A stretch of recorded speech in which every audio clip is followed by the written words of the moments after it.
Hey, this is Brooke, functional medicine dietitian specializing in fertility, and this is the Fertility Dietitian podcast, where I help you uncover the barriers that are preventing you from optimizing your fertility and teach you how to work with your body to finally take home a healthy baby. Each week, I will be diving into different topics on fertility and sharing my perspective on physiology, metabolic health, nutrition, and lifestyle approaches that have helped hundreds of couples get pregnant even after years of heartache. My goal is to empower you with the knowledge you need to take back control of your fertility. Happy listening. This is a meaty episode, so it's a little bit longer than my typical episodes, but necessary, I feel like, because it's a hot topic nutrient. We're going to be talking about folate today and all of the difference between folate and folic acid and the research behind it. I am going to be linking 29 research articles in the show notes here. So if you have questions about the evidence, all of the receipts are here. Okay. So folate is a hot topic nutrient and an unnecessarily controversial nutrient, and we'll learn all about why in this episode. But when talking about preconception and pregnancy, due to the role that folate has in decreasing neural tube defects, it is a topic that is so important to talk about. Early in pregnancy, there's what we know as a neural tube that should close to support appropriate development of the baby's brain and spine. A few less talked about risk factors of low folate include congenital heart defects, premature birth, low birth weight, and I'm pretty sure we can all agree that folate is a very important nutrient. And like all nutrients, folate works synergistically with other nutrients like choline, vitamin B12, vitamin B6, glycine, riboflavin, and magnesium. And that's just a few important nutrient buddies to folate. And this episode is going to focus on folate itself, but just remember that it does not work alone. And I think it's oversimplified a lot of the time that folate, or often in our fertility clinics, it's folic acid, which we will talk about the differences there, is emphasized, but we can't forget about these other nutrients because they are so important for the neural tube closure process and how folate itself functions. Okay. So the type of folate that is consumed matters. The names folic acid and folate are often used interchangeably, but they are very different. Okay, so what's the difference between this folate and folic acid? Well, folates are naturally occurring in foods like beans, avocados, Brussels sprouts, cabbage, and broccoli. And there are actually many types of naturally occurring folates in food, not just one. However, the main folate found in the blood from food is 5-methyl tetrahydrofolate, or 5-MTHF for short. The 5-MTHF form is active or ready for the body to use in the many metabolic reactions it's needed for. Folic acid, on the other hand, is a man-made version of folate that doesn't have any biological function unless it is reduced to the active form, 5-MTHF. Okay. Folic acid is only found in fortified foods such as fortified grains and supplements. Folic acid has to be activated or reduced in order to be used in the body. All right. Once the connection was made that adequate folate levels decreased neural tube defects, which was back in the 1960s, 1965 to be specific, this is when food fortification of folic acid followed about 30 years later in the 1990s, around 1996 to 1998 in the US specifically. And along with this food fortification process, recommendations for high dose supplementation of folic acid came. Okay.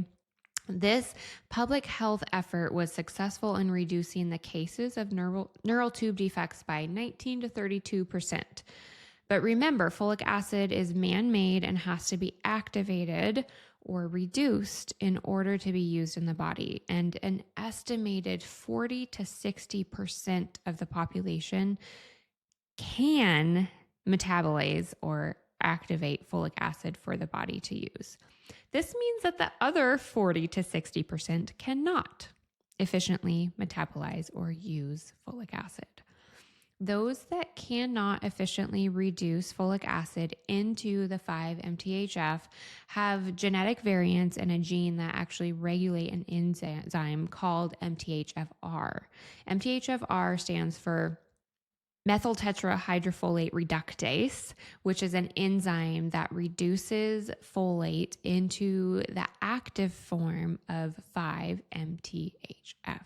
This process is necessary for the body to use folate to prevent neural tube defects. When folic acid can't be reduced or activated, it hangs out in the body as unmetabolized folic acid. Research is showing when consuming folic acid over 200 micrograms per day, the body has trouble converting it into the active form 5-MTHF, even if genetic variants are not present. Unmetabolized folic acid is the reason I use extreme caution around supplementing folic acid for anybody. The negative side effects of unmetabolized folic acid are discussed later in this episode, but first let's talk about what we know about active folate supplementation, okay? So you might be wondering if we can supplement this active form instead of the man-made folic acid form, okay? There's no specific study looking at 5-MTHF or the active folate supplementation and neural tube defects, but do we really need this specific study to know that 5-MTHF can prevent neural tube defects? The major medical organizations might need these specific studies to change recommendations that have been in place for decades, but this doesn't mean we don't have enough information to know that there is a better option, especially with the building research on negative side effects of the unmetabolized folic acid. All right. The research shows that 5-MTHF supplementation, or that active folate, increases folate levels in the blood as well as and even better than folic acid. Okay. Researchers consistently state that supplemental 5-MTHF can effectively improve folate biomarkers in young women in early pregnancy in order to prevent neural tube defects. And 5-MTHF appears to be an efficient and safe alternative to folic acid. Blood levels have to increase for the nutrient to be able to carry out its role in preventing neural tube defects. So even though we haven't seen the funds spent on the research to look at 5-MTHF and neural tube defects specifically, the biomarker data is very meaningful. Okay, we have observational studies comparing supplemental or supplementation of folic acid to MTHF during pregnancy. They didn't look specifically at preventing neural tube defects, but they did look at blood levels, which is how the body uses folate to be able to prevent neural tube defects. The US FDA approved oral contraceptives to be combined with 5-MTHF, active folate, in order to reduce the risk of neural tube defects in women who conceive while taking birth control or soon after. 5-MTHF is approved in oral contraceptives, not folic acid. Okay, the active 5-MTHF. This is very meaningful. It is clear that increased folate in the diet increases folate markers in the blood, and we know that folate from food can prevent neural tube defects. We also know that 5-MTHF supplementation increases folate blood markers, which is the same way folic acid prevents neural tube defects. there isn't a reason to believe that a randomized controlled study is necessary to have before recommending the 5-MTHF supplementation. Right? A couple of reasons why research specifically looking for neural tube defects and MTHF hasn't been done include money. This active form, the 5-MTHF, is about 260 times the cost of folic acid per kilo. Who's going to fund this? Who is benefiting from this research not being done? Remember that folic acid is man-made and patented. It's a patented substance. So there are people making money on the research being done around folic acid. And if we change medical recommendations around folic acid, who loses money, right? Okay. The second reason is time. It would take years and thousands of pregnancies to compare folic acid to 5-MTHF supplementation. It is unethical to test 5-MTHF against a placebo, okay? Because we're talking about the health outcomes of mom and baby. Those that are saying I don't recommend folate until there is a randomized controlled study looking specifically at neural tube defects simply don't understand folate metabolism. Based on the building research of the unmetabolized folic acid and poor health outcomes, continuing to recommend high doses of folic acid should be strongly cautioned for everyone. Potential side effects of folic acid, which we need to talk about next. So, research shows that high levels of folic acid can interfere with methylation pathways.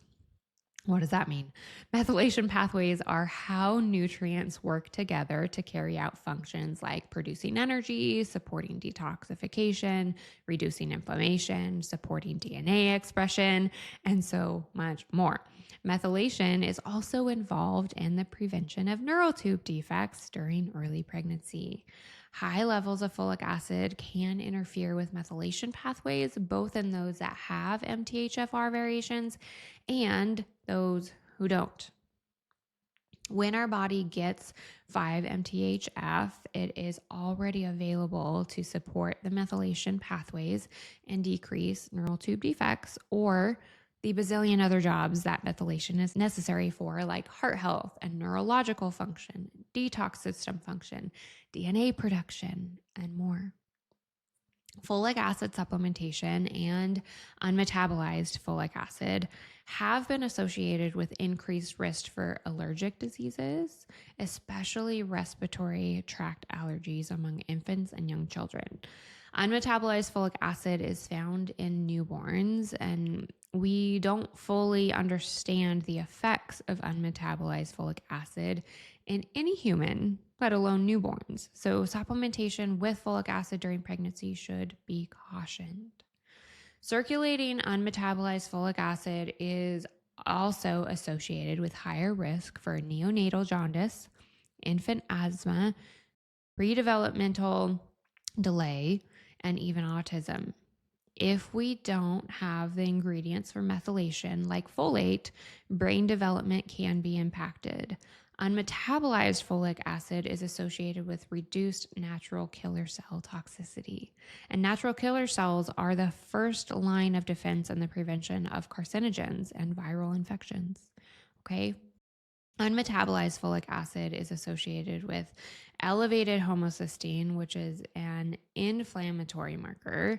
And we know that elevated homocysteine levels are a risk factor for miscarriage. High folic acid supplementation can mask a specific type of anemia called megaloblastic anemia that can occur with low vitamin B12, low folate, or both. And this is due to how nutrients are involved in red blood cell production. And 5-MTHF or folate from food does not mask megaloblastic anemia. Okay. So there's a researcher that stated the natural form of folate, which is the 5-MTHF, offers several advantages compared to folic acid. It does not mask B12 deficiency. It is already a biologically active form. It does not cause unmetabolized folic acid in the blood, and it is absorbed and utilized at least as well as folic acid. Although there are no clinical trials on the effectiveness of 5-MTHF in preventing neural tube defects, metabolic studies have shown that this 5-MTHF is biologically active form of the vitamin, and it seems to be at least as effective as folic acid in improving biomarkers. The literature clearly shows that a better food folate intake is associated with better folate markers, and that food folate can prevent neural tube defects because it's increasing folate status. Folic acid can prevent neural tube defects by increasing serum blood folate levels, right? So 5-MTHF can effectively increase serum or blood folate markers as well, essentially showing that it's impacting risk for neural tube defects. As you can see, the building research is showing that high doses of folic acid should be cautioned, whether there is an MTHFR variation or not. And the data we have supports this active 5-MTHF as a safe supplement for supporting methylation and preventing neural tube defects. Okay. So what should you do in order to limit or eliminate this folic acid? Well, here are my top tips. First, focus on incorporating foods rich in food folate, like beans, lentils, avocados, spinach, broccoli, asparagus, beets, whole eggs, liver, and liver can be from duck, beef, chicken, or even lamb. Next, limit foods that are fortified with folic acid, like enriched white flour. So this would be your bread, your pasta, your cereals, and other products made with white flour. The goal is to keep intake below 200 micrograms of folic acid, as this is the amount that starts to interfere with folate metabolism. One slice of bread has about 30 micrograms of folic acid, while cereals have anywhere from 150 micrograms to 400 micrograms of folic acid per cup. Okay. So whole wheat and whole grains are not typically fortified with folic acid. So opting for bread and grain products with the first ingredient as whole wheat or whole grain can limit folic acid intake as well. Okay. Next, choose a high quality prenatal vitamin that has 5-MTHF, okay, and or folinic acid, as well as other nutrients that are supportive of a healthy pregnancy and decreasing neural tube defect. A couple of my favorite prenatals are Full Fertility and Needed Nourishment. The supplement regimen should be individualized based on what your body needs. So please note that not all of these have, or these two, especially Full and Needed, don't have iron, as this is a very individualized nutrient. So other supplements may be necessary depending on your diet, your gut health, your fertility history. So working with a fertility dietitian for best outcomes and individualization is going to be really helpful here. But your Full prenatal and your Needed prenatal have active forms of folate and are going to have their other nutrients like your B6 and your B12 and active forms, choline and magnesium, and those other nutrients that are going to support folate activity and methylation as a whole as well. So they are good foundational supplements for the majority of people. It is possible to get enough folate in your diet if you are frequently eating liver and other folate-rich foods. And the recommendation is at least 600 micrograms of food folate a day during pregnancy and a minimum of 400 micrograms during preconception.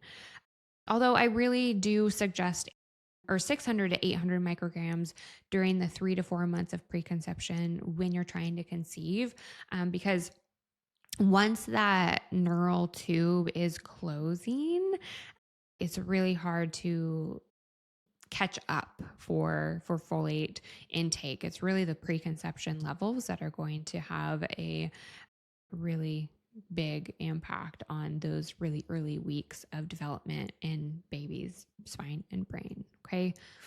And then, of course, throughout pregnancy, it's still very important as well.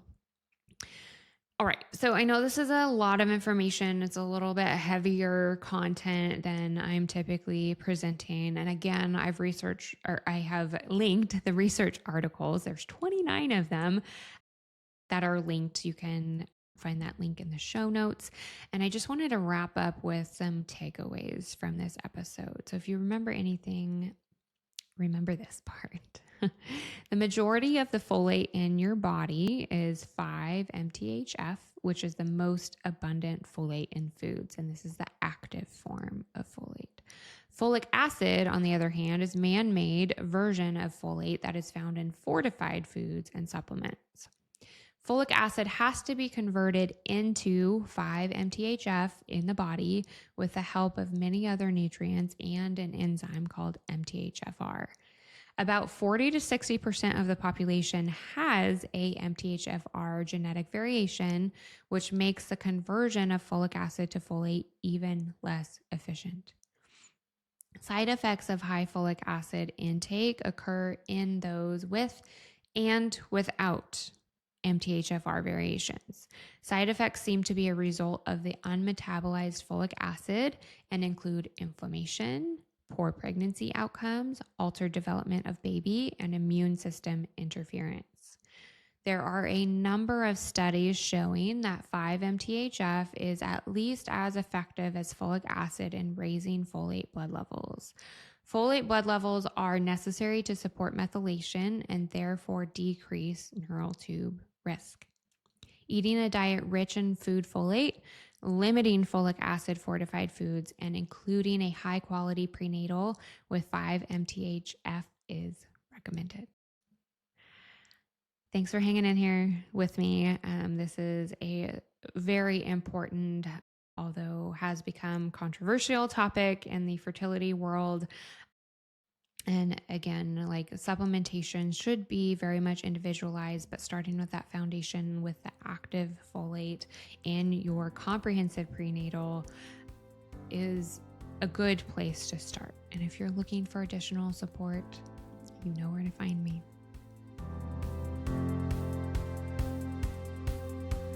Thank you for listening to this episode of the Fertility Dietitian podcast.